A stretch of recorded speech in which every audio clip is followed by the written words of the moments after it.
Salut Prochourien, bienvenue sur ce format long. Pour cette première, on a eu la chance de recevoir Myriam Darmony-Charbit, qui est spécialiste de la réconciliation en Israël, dans le secteur de l'éducation. Alors, spécialiste de la réconciliation, qu'est-ce que ça veut dire? Eh bien, Myriam intervient pour réconcilier arabes et juifs qui travaillent ensemble dans les écoles en Israël. Alors, c'est l'occasion de creuser un sujet peu connu, comment les Palestiniens d'Israël, citoyens israéliens, qui représentent tout de même 20% de la population, vivent l'après 7 octobre. Un entretien passionnant et même émouvant sur la fin. Je m'appelle Myriam Darmony-Charbit et je travaille dans le domaine de la réconciliation entre Israéliens et Palestiniens. Je suis née en France et j'ai grandi en France jusqu'à l'âge de 16 ans. Et puis j'ai eu mon bac à 16 ans et à ce moment-là, je savais pas trop ce que je voulais faire dans ma vie. Donc du coup, je voulais partir ailleurs, très loin, peut-être en Amérique. Mais mon père, en bon juif tunisien, m'a dit que le seul endroit où je pouvais aller, en fait, c'était Israël. Donc c'est ce que j'ai fait. Et petit à petit, je suis tombée amoureuse de ce pays. Tu travailles dans quel domaine exactement? Je travaille avec des directeurs d'école ou des profs, juifs et arabes. Parfois, je travaille avec des médecins, des infirmières. En fait, tous ces métiers qui sont du service public, du bien commun. Et l'idée, c'est de faire en sorte que ces gens qui ne se connaissent pas et ont un peu peur de parler des choses ensemble, parce que le terrain est miné, évidemment, puissent quand même se parler. L'idée, c'est de se raconter, mais à la première personne, donc pas à marteler des choses idéologiques, mais plutôt parler de soi. On peut beaucoup plus facilement entendre parler de la Nakba quand quelqu'un va te parler de sa grand-mère ou de son arrière-grand-mère, plutôt que de commencer à dire c'est à nous, c'est à vous, etc. Donc en fait, l'approche que j'utilise, c'est l'approche de la narration, de l'auto-narration. Est-ce que tu peux préciser dans quel contexte tu travailles? Dans le domaine de l'éducation. En Israël, il est séparé en 4 systèmes différents. Les juifs laïcs, il y a les juifs religieux, il y a les juifs ultra-religieux, et il y a les arabes, et les écoles arabes sont en langue arabe. En Israël, il y a de moins en moins d'Israéliens juifs qui sont intéressés à être profs, parce que c'est un métier qui est peu valorisé, qui est très mal payé, qui est très difficile.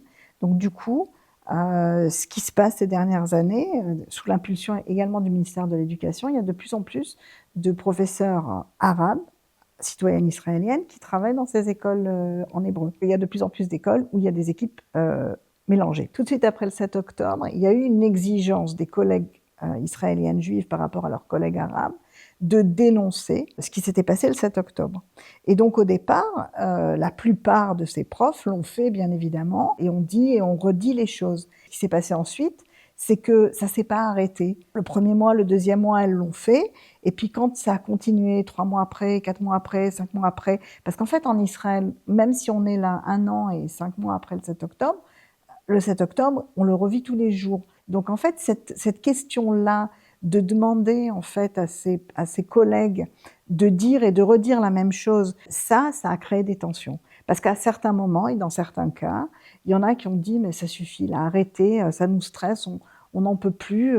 Nous, on n'est pas le Hamas, nous, on n'est pas des politiciens, nous, on est des profs. Parfois, elles avaient aussi du mal à s'exprimer correctement en hébreu parce que elles sont toutes en général assez jeunes, donc avec un hébreu parfois un peu approximatif. Et donc ça a créé des incompréhensions, des colères. Si par exemple, un groupe de 3 profs arabes vont dans la salle des profs parler en arabe, ça va générer des tensions énormes. C'est-à-dire pourquoi elles parlent en arabe, de quoi elles parlent. Et toi, concrètement, comment tu interviens pour résoudre ces tensions? Moi, quand je les fais dialoguer, je leur demande d'expliquer. Et alors, quand elles expliquent, c'est magique. Quand elles disent « nous, c'est pas notre langue maternelle, on a du mal à parler toute la journée en cours en hébreu, donc pendant la pause, on n'a qu'envie d'une chose, c'est de parler dans notre langue maternelle pour parler de ce qu'on va cuisiner ce soir, de ce qui est arrivé à notre mari hier. Donc, on ne parle pas politique, bien évidemment. Il y a une association qui, en fait, gère ce projet. Sur le pays, il y a environ quelque chose comme 500 écoles sur à peu près 4000 où il y a des profs arabes. Et donc, cette association pour laquelle je travaille fait le soutien de ces profs arabes. Donc, on a toute une équipe qui leur donne les bases, qui les prépare, par exemple, à connaître les fêtes juives, à comprendre comment il faut se comporter dans telle situation, qu'est-ce qu'on peut ou pas faire, par exemple, pendant la cérémonie de la journée de l'indépendance ou le jour de la journée de la Shoah. Comment est-ce qu'on va dire bonne fête de Pâques ou de Rosh Hashanah? Parce qu'évidemment, Comme les Arabes d'Israël vivent en général, à 98%, dans des villages séparés, parce que l'habitat est séparé en Israël, à part quelques villes mixtes, l'habitat est séparé. Donc ces jeunes femmes qui viennent de terminer leurs études, elles n'ont pas les éléments. Donc moi, mon travail, c'est aussi de les aider à comprendre ce qui fait problème de l'autre côté. Donc en fait, quand je fais dialoguer les gens, ce que je fais d'abord, en premier lieu, c'est que je travaille avec ma collègue qui est palestinienne, d'Israël aussi. Ensemble, on va réfléchir sur comment intervenir autour de la problématique. Et puis moi, je vais passer 1h30 avec les Juifs, elle va passer 1h30 avec les Arabes. Ce qu'on va faire, c'est qu'il va falloir d'abord nous comprendre dans quelle situation émotionnelle se trouve chaque groupe pour pouvoir réfléchir à comment les faire se rencontrer ensuite.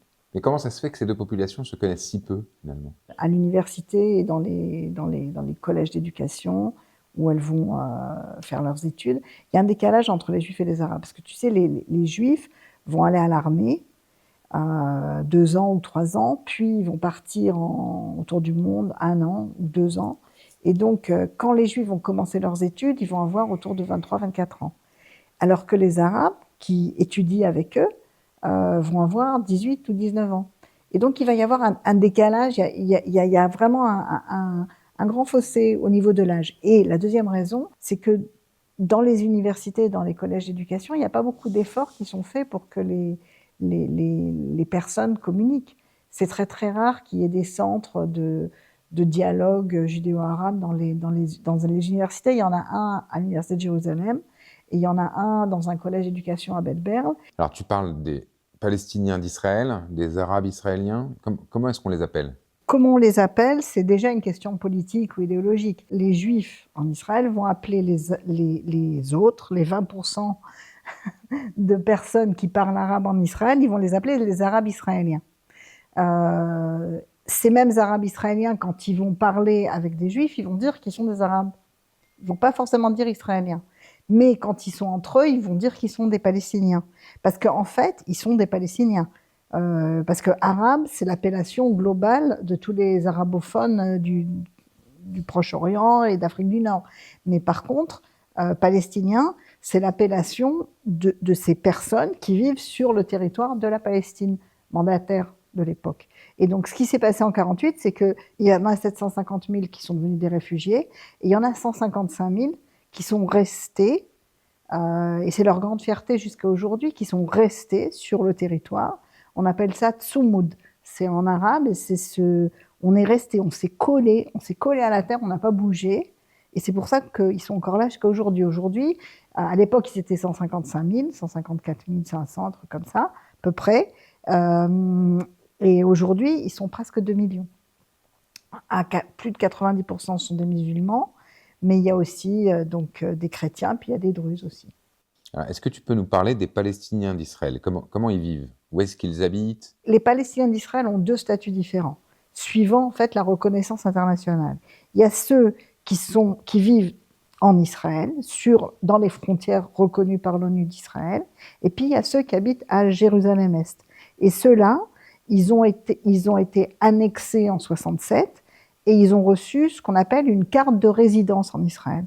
Donc ils sont des résidents définitifs et ils peuvent donc voyager en Israël, mais ils n'ont pas de passeport israélien, alors que les autres ont un passeport israélien. C'est quelle proportion à peu près des deux? Alors il y a autour de 500 000 Palestiniens de Jérusalem et autour de 1 500 000 Palestiniens d'Israël qui sont citoyens. L'habitat en Israël est séparé, c'est-à-dire que c'est pas seulement juifs et arabes qui vont pas vivre à côté, c'est également en général religieux et non religieux. Il y a beaucoup de communautés qui sont des communautés homogènes, c'est-à-dire qu'il y aura que des juifs laïcs ou que des juifs religieux, et dans le cas des arabes, à 95%, les arabes d'Israël vont vivre dans des villages ou dans des villes où seulement eux vivent là.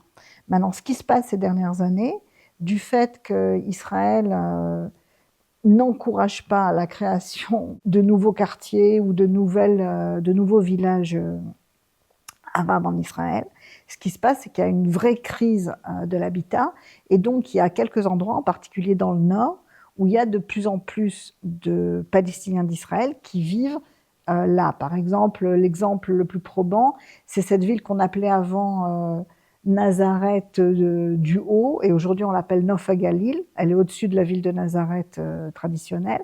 Mais dans cette ville-là, il y a énormément d'Arabes israéliens qui vivent. Où il y a plusieurs villes comme ça, Ma'alot Arshira dans le nord, où il y a une autre ville qui s'appelle Nahariya, où il y a de plus en plus d'Arabes. Mais ça arrive surtout, pas parce qu'ils souhaitent vraiment habiter avec des Juifs, parce que c'est en général assez compliqué, la cohabitation, mais parce qu'ils n'ont pas où habiter ailleurs, quoi. Il y a les villes qu'on appelle les villes mixtes, donc il s'agit de Jaffa qui est un quartier de Tel Aviv. Il y a évidemment Jérusalem, qui est une ville où il y a des Juifs et des Arabes. D'ailleurs, ce qui est surprenant avec Jérusalem, et on le dit peu, c'est que c'est la plus grande ville d'Israël, mais c'est aussi la plus grande ville arabe d'Israël, puisqu'il y a 500 000 Palestiniens arabes donc, qui vivent à Jérusalem, et puis aussi c'est la plus grande ville ultra-orthodoxe d'Israël, donc c'est la plus grande de plein de gens qui vivent pas ensemble et qui se parlent pas souvent. Mais alors, concrètement, ils ont quel passeport? Les résidents de Jérusalem-Est, ils ont un laissez-passer jordanien. C'est pas la citoyenneté jordanienne, mais ils ont un laissez-passer jordanien. C'est-à-dire que pour se déplacer à l'étranger, ils vont utiliser ce laissez-passer jordanien. Ça ressemble à un passeport, mais ça n'en est pas un vraiment. Ça leur octroie aucun droit en Jordanie. C'est seulement pour leur permettre de voyager. Et en général, il y a aussi ce qu'on appelle en hébreu Teudat Ma'avar, un certificat de passage. Ils ont ces deux documents. Cette question des résidents de Jérusalem-Est, je la connais bien parce que pendant de nombreuses années, pendant plus de 5 ans, j'ai travaillé avec la mairie de Jérusalem à faire se rencontrer des directeurs d'école israéliens juifs et résidents donc de Jérusalem-Est. Et je les emmenais en Irlande du Nord pour essayer de comprendre comment les Irlandais avaient réussi là-bas à faire la paix. Et donc, du coup, on avait besoin d'obtenir des visas pour eux, parce que c'était très compliqué. Et du fait qu'ils avaient donc ces espèces de documents qui n'étaient pas vraiment des passeports, ça compliquait énormément les choses. Et donc, j'ai compris à quel point, même au sein du groupe, certains de ces directeurs d'école étaient donc des locaux de Jérusalem, avec toute cette documentation complexe. Et puis, il y avait les autres qui avaient des passeports israéliens. Pour eux, c'était beaucoup plus facile. Comment les Palestiniens de Jérusalem-Est vivent ce statut particulier? Il y a beaucoup de Palestiniens de Jérusalem-Est qui essayent d'obtenir la citoyenneté israélienne. Dans le passé, c'était encore possible. Ces dernières années, avec le nouveau gouvernement, c'est absolument impossible à faire. Il y a des tensions entre les Palestiniens d'Israël qui ont la citoyenneté et les résidents de Jérusalem. Il y a des distinctions, il y a des différences, et donc ça crée des tensions par la force des choses. Les Palestiniens d'Israël, les autres, ils vivent essentiellement dans le nord du pays. Ils vivent également dans le centre, dans ce qu'on appelle le triangle, c'est-à-dire par rapport à des francophones qui connaissent un peu peut-être Israël, c'est entre Kfar Saba, Ra'anana et plus vers le nord, entre Natania et Kfar Saba, je dirais. Il y a cet endroit-là. Et puis évidemment, il y a les Bédouins, donc les Arabes israéliens qui vivent dans le sud du pays. Et eux, ils vivent entre Arad et Beersheva en particulier. Les Bédouins ont des passeports israéliens. Alors, comment cette population arabe vit depuis le 7 octobre? L'intégration de la population arabe en Israël, c'est, je pense, la plus belle réussite du sionisme. Parce que dès l'instant qu'ils ont commencé à étudier à l'université, en tout cas pour certains, et qu'ils ont commencé à développer une connaissance approfondie de l'hébreu, la porte était ouverte pour devenir des Israéliens comme les autres. Et ils sont très israéliens. Et d'ailleurs, aujourd'hui, très souvent avec des amis, on parle de ça, que quand ils se promènent en Égypte ou en Jordanie, ou même en Arabie Saoudite, quand ils vont faire le pèlerinage, bah, tout de suite, ils n'ont pas ouvert la bouche qu'on va savoir que c'est des Palestiniens d'Israël. Parce qu'ils vont, par exemple, utiliser des mots en hébreu. Puis, ils ont une manière d'être qui est différente de celle des autres Palestiniens. Donc, tout de suite, on les repère. Et eux-mêmes, ils disent, on est un peu entre la chèvre et le chou. Ils sont des Israéliens, mais ils peuvent pas vraiment le dire. Parce que c'est tout de suite perçu par rapport aux Palestiniens de Cisjordanie comme quelque chose qui est compliqué, qui qui crée encore de nouveau des tensions. Mais alors, quelles sont les relations entre les Arabes israéliens et les Palestiniens des territoires ou de Gaza? D'abord, par rapport à Gaza, ça fait de très nombreuses années qu'il n'y a plus moyen d'y aller. Personne ne peut rentrer à Gaza, donc ni les Israéliens juifs, ni les Israéliens arabes. Par contre, en Cisjordanie, c'est très différent. D'abord parce que c'est beaucoup plus proche. Les Arabes israéliens font leurs courses. En Palestine, en Cisjordanie, c'est beaucoup moins cher. Donc moi, par exemple, mes copines qui habitent à côté de chez moi j'habite à Hod-Sharon, mes copines qui habitent à 3 km de chez moi à Jaljulia, elles font 10 km et elles vont faire leurs courses à Kalkilia ou à Tulkarem. Donc c'est quotidien, ok. Mais en même temps, il y a des tensions. C'est-à-dire que il va y avoir parfois un sentiment de supériorité des Arabes israéliens par rapport aux Arabes de Cisjordanie. Il va y avoir parfois des tensions quand les Palestiniens de Cisjordanie vont dire aux Palestiniens d'Israël, vous vous en profitez, vous vous battez pas, nous on est aux premières loges de la violence des colons, de la violence de l'armée, etc. Donc c'est pas simple. Les rapports ne sont pas simples, mais il y a de base une solidarité, c'est le même peuple, c'est les mêmes familles. Moi, j'ai beaucoup d'amies palestiniennes d'Israël qui ont des membres proches de leur famille qui vivent en Palestine. Il y a aussi des mariages. Il y en a moins qu'avant parce que, de nouveau, les modalités sont très compliquées. Avant, quand une personne arabe d'Israël se mariait avec un Palestinien, une Palestinienne des territoires occupés ou de Cisjordanie, ça dépend comment on parle de ça, eh bien, c'était simple. La personne pouvait venir habiter en Israël, c'est plus le cas. Il y a maintenant, ça peut prendre des années. Il y a des couples qui sont séparés sur des années. Par exemple, la prof d'arabe de mes enfants de primaire, elle a attendu plus de 12 ans pour que son mari, qui était de Kalkilia, puisse venir habiter avec elle à Kfar Kassem, en Israël, alors que Kalkilia, Kfar Kassem, c'est vraiment 5 kilomètres, quoi. Donc, c'est des rapports compliqués. Pour nous, les Israéliens juifs, on n'a pas le droit d'aller en Cisjordanie.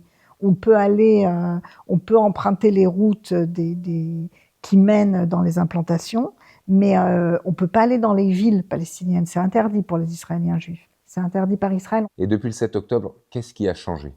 La population arabe d'Israël, c'est une population qui est très diverse. Il y a autour de 30-35% de la population arabe d'Israël qui fait des études supérieures.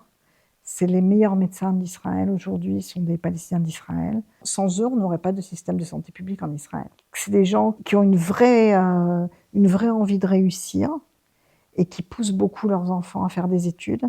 Pour eux, donc la maîtrise de l'hébreu et le travail avec les Israéliens, c'est ça qui va leur permettre d'avancer dans la vie. Mais il y a, à côté de ça, dans la population arabe d'Israël, une grande proportion de gens, en particulier de jeunes, qui sont un peu laissés pour compte et qui sont laissés sur le côté. Ça a créé, depuis déjà à peu près 5 ou 6 ans, un problème de délinquance extrême et donc de violence intra-société arabe israélienne. Il y a 60 personnes qui ont été assassinées en 2 mois. Assassinées par des gangs de délinquants locaux. Et quand je dis des personnes assassinées, je parle de directeurs d'école assassinés. Il y a 3 semaines, c'est un médecin qui a été assassiné par des gangs arabes entre eux. Cette question-là de la violence intra-société arabe en Israël, c'est la préoccupation majeure et première des Arabes d'Israël aujourd'hui. Beaucoup plus que la guerre à Gaza, beaucoup plus que toute autre chose. Donc c'est quand même important de savoir que c'est une population qui vit dans une tension extrême au niveau de sa sécurité. Une peur panique que de recevoir une balle perdue et de mourir. Et je parle de sa sécurité à l'intérieur des villages et des villes arabes d'Israël. Cette question-là, elle va englober leur existence et c'est ça vraiment leur préoccupation majeure. Comment survivre à ces gangs qui font du trafic de drogue, du trafic d'armes et qui essayent de noyauter les municipalités, de trouver des marchés, enfin bref. Je suis pas une spécialiste de la délinquance arabe en Israël du tout, mais de ce que j'ai compris, j'ai réussi à comprendre, c'est qu'avant, les grandes familles de la pègre en Israël, c'était des juifs. Et environ il y a 10 ans, ça a commencé à évoluer. Dans les grandes familles de la pègre, se sont intégrés aussi des jeunes délinquants arabes. Et en fait, d'être délinquant et de faire du trafic de drogue, d'armes, etc., ça va être de l'argent facile. Quand on essaye de comprendre pourquoi ça arrive parce qu'il y a de plus en plus de jeunes qui n'arrivent pas à terminer l'école, qui font pas d'études, qui trouvent pas de travail et qui donc sont une proie très facile pour les grosses, pour la mafia locale. Qu'est-ce qui s'est passé après le 7 octobre? Tout le monde était en choc, les Juifs et les Arabes. Mais évidemment, le 7 octobre, les Juifs ont ressenti cette journée comme un déjà-vu d'une journée pendant la Shoah. Et ça a réactivé des angoisses existentielles très profondes. Et des blessures et un sentiment d'insécurité qu'on n'a jamais connu en Israël avant le 7 octobre. Moi-même, je peux en parler personnellement, je me suis jamais sentie en situation de danger existentiel en Israël. Mais depuis le 7 octobre, à différents niveaux, on a tous le sentiment que notre vie ne tient qu'à un fil, qu'à tout moment, tout peut basculer. Et donc, à partir de là, quand on est dans cette situation d'angoisse existentielle pour le lendemain, eh ben, on va se replier sur soi-même, se refermer sur nous-mêmes, et on va avoir beaucoup plus de mal à aller vers les autres. Et alors que depuis les années 60, il y a très peu de violence entre juifs et arabes en Israël. Il y a eu ici et là, mais c'est vraiment marginal. C'est une réussite exceptionnelle. Comment tu expliques l'explosion de cette violence depuis quelques années? C'est depuis le 7 octobre? C'est avant? Après le 7 octobre, les Arabes qui travaillaient dans les écoles, dans les villes juives, avaient très peur de venir, avaient très peur de voyager, même si c'était 20, 10, 30 kilomètres. Donc, ce que faisaient les directeurs d'école pour éviter qu'il y ait de l'absentéisme, c'était de leur donner en fait une lettre et de leur dire de se munir de leur fiche de paye. Comme ça, si jamais elles étaient arrêtées sur la route ou inquiétées, elles pouvaient montrer qu'elles travaillaient dans telle et telle école à Kfar Saba et qu'elles avaient une raison de se déplacer. Parce qu'il faut comprendre tout de suite après le 7 octobre, d'abord pendant 3 semaines, il n'y a pas eu cours. Puis ensuite, pendant 2-3 mois, ça dépendait des endroits, mais on était vraiment dans une situation où la peur était partout. C'est-à-dire que les gens avaient tellement peur que tout était hyper fragile. Les femmes arabes voilées avaient très peur pour leur vie. Il y a eu différents cas de femmes et d'hommes arabes malmenés, mais ça a été relativement plutôt bien géré. Mais par contre, ce qui s'est passé, et moi ça j'ai dû, dans mon travail, beaucoup m'occuper de ces cas-là, il y a eu beaucoup de cas de recherche dans les réseaux sociaux pour voir si telle ou telle personne, tel ou tel prof n'aurait pas soutenu le Hamas, et donc chercher des années en arrière si elle n'aurait pas publié sur ses réseaux sociaux un drapeau de Palestine ou si elle n'aurait pas dit une chose ou une autre. Et donc il y a eu beaucoup de profs qui ont été très inquiétés. Moi, j'ai suivi une dizaine de cas de profs qui n'ont pas pu aller travailler pendant de longues périodes et dans certains cas qui ont été finalement virés parce que les parents d'élèves qui, tout d'un coup, après le 7 octobre, ne pouvaient pas penser que leur enfant allait étudier toute la journée avec une personne arabe. Et donc, autour de ça, il y a eu un sentiment d'injustice, de colère exacerbée, je dirais, chez les Palestiniens d'Israël. Parce que pour eux, depuis tellement d'années, ils sont loyaux, ils font ce qu'il faut pour vivre ensemble comme il faut. Et voilà que le Hamas fait ce que le Hamas a fait, et que tout d'un coup, ils sont sur le banc des accusés. Dans beaucoup de cas, on va les virer. Il y a eu plusieurs cas de médecins arabes se sont retrouvés aussi parce qu'ils avaient dit une chose ou une autre, ou qu'ils n'avaient pas suffisamment soutenu, ou suffisamment dénoncé ou condamné. Toi, de ce que tu as pu voir dans les communautés arabes israéliennes, cette suspicion, elle est avérée?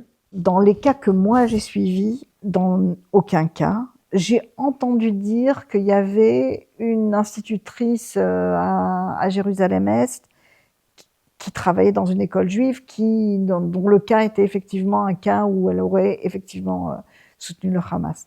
Moi, en tout cas en Israël, dans les écoles avec lesquelles j'ai travaillé, tous les cas que j'ai suivis, et j'en ai suivi beaucoup, et donc c'est-à-dire que je les préparais, et puis on allait ensemble à la commission pour pour qu'elle puisse expliquer qu'elle n'avait rien dit, qu'elle n'avait rien fait. Mais c'était très, très douloureux pour les jeunes que j'ai accompagnés, ça a été épouvantable. Dans ces populations, qu'est-ce qui se dit du 7 octobre et de la réplique israélienne?